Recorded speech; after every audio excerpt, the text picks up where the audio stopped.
ब्रह्मा जी कहते हैं, नारद, उसके बाद मैंने शब्द तंत्र मात्राएं आदि सूक्ष्म भूतों को स्वयं ही पंजीकृत करके, अर्थात उन पांचों का परस्पर सम्मिश्रण करके उनमें स्थूल आकाश, वायु, अग्नि, जल और पृथ्वी की सृष्टि की, पर्वतों, समुद्रों और वृक्षों आदि को उत्पन्न किया।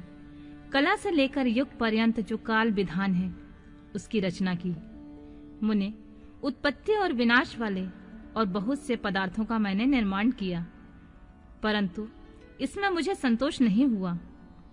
मैंने साम्य शिव का ध्यान करके मैंने धर्मपरायण पुरुषों की सृष्टि की।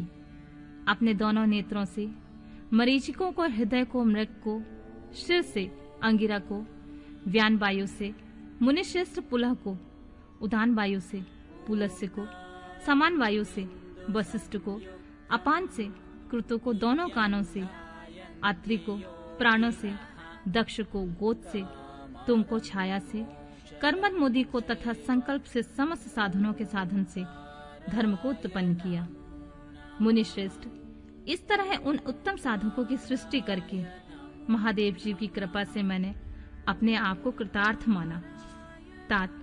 तत्पश्चात संकल्प से उत्पन्न हुए धर्म मेरी आज्ञा से मानव रूपी धारण करके साधक की प्रेरणा से साधन में लग गए। इसके बाद मैंने अपने विशिष्ट अंगों से देवता, असुर आदि के रूप में असंख्य पुत्रों की सृष्टि करके उन्हें भिन्न भिन्न शरीर प्रदान किए।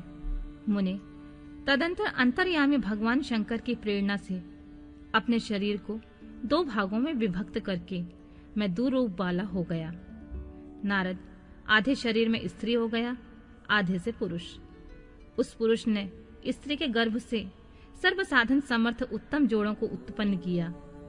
उस जोड़ों में जो पुरुष था वह सौभायंभू मनु के नाम से प्रसिद्ध हुआ। मनु उच्च कोटि के साधक हुए।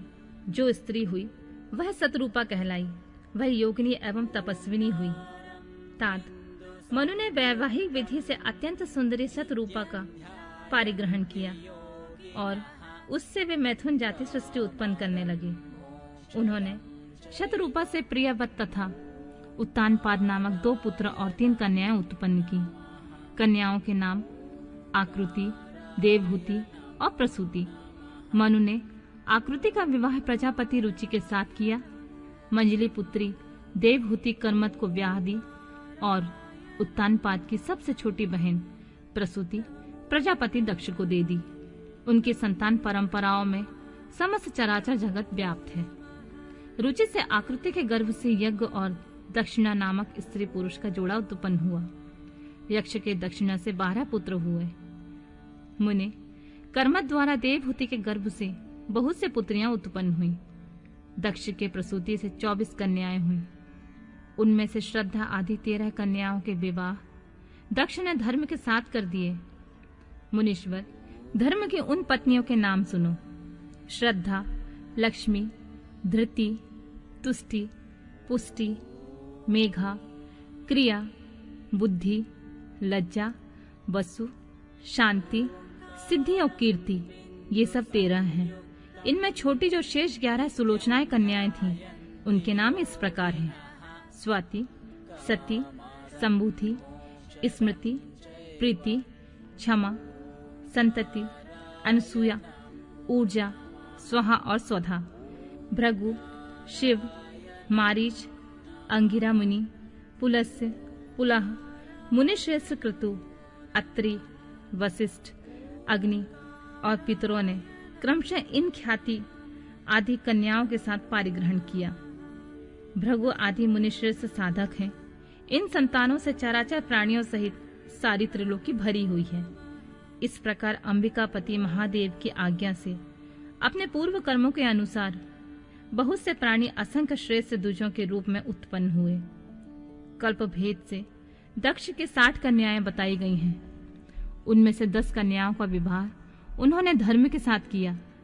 27 कन्याएं चंद्रमा को ब्याह दी और विधि पूर्वक 13 कन्याओं का हाथ दक्ष ने कश्यप के हाथ में दे दिए।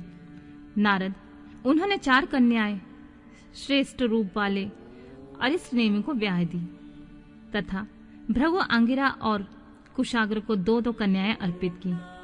उन स्त्रियों से उनके पतियों द्वारा बहुसंख्यक चराचर प्राणियों की उत्पत्ति हुई। मुनि श्रेष्ठ दक्ष ने महात्मा कश्यप को जिन 13 कन्याओं का विधि पूर्वक दान किया था, उनकी संतान से सारे त्रिलोक व्याप्त है। स्थावर और जंगम कोई भी सृष्टि ऐसी नहीं है जो कश्यप की संतानों से शून्य हो।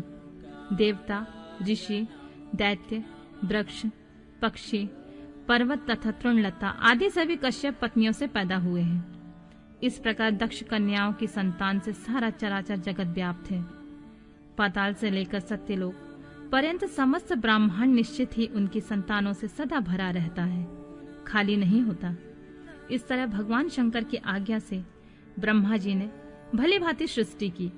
पूर्व काल में सर्वव्यापी शंभु ने जिन्हें तपस्या के लिए प्रकट किया था तथा रुद्रदेव ने त्रिशूल के अग्रभाग में रखकर जिनकी सदा रक्षा की, वे ही सती देवी लोकहित का कार्य संपादित करने के लिए दक्ष से प्रकट हुई थीं। उन्होंने भक्तों के उद्धार के लिए अपनी लीलाएं की। इस प्रकार देवी शिवा सती होकर भगवान शंकर से ब्याही गईं, किंतु पिता के यज्ञ में पति का अपमान देखकर उन्होंने अपने शरीर को त्याग दिया और उसे ग्रहण नहीं किया। वे अपने परम पद को प्राप्त हो गईं। फिर देवताओं की प्रार्थना से वे शिवा पार्वती रूप में प्रकट हुई और बड़ी भारी तपस्या करके पुनः भगवान शिव को उन्होंने प्राप्त कर लिया। मुनीश्वर, इस जगत में उनके अनेक नाम प्रसिद्ध हुए। उनके कालिका का, चंडिका, भद्रा, चामुंडा, विजया, जया, जयंती, भद्रकाली, दुर्गा, भगवती, कामाख्या, कामदा, अम्बा, मृडानी और सर्वमंगला आदि नाम से, जो भोग और मोक्ष देने वाले हैं। ये सभी नाम उनके गुण और कर्मों के अनुसार हैं। मुनिश्रेष्ठ नारद, इस प्रकार मैंने सृष्टि क्रम का जो तुमसे वर्णन किया है, ब्रह्मांड का यह सारा भाग भगवान शिव की आज्ञा से मेरे द्वारा रचा गया है। भगवान शिव को परब्रह्म परमात्मा कहा गया है। मैं विष्णु और रुद्र, ये तीनों देवता गुण भेद से उन्हीं के रूप बतलाए गए हैं। वे मनोरम शिवलोक में शिवा के साथ स्वच्छंद विहार करते हुए भगवान शिव स्वतंत्र परमात्मा है। निर्गुण और सगुण भी वे ही है।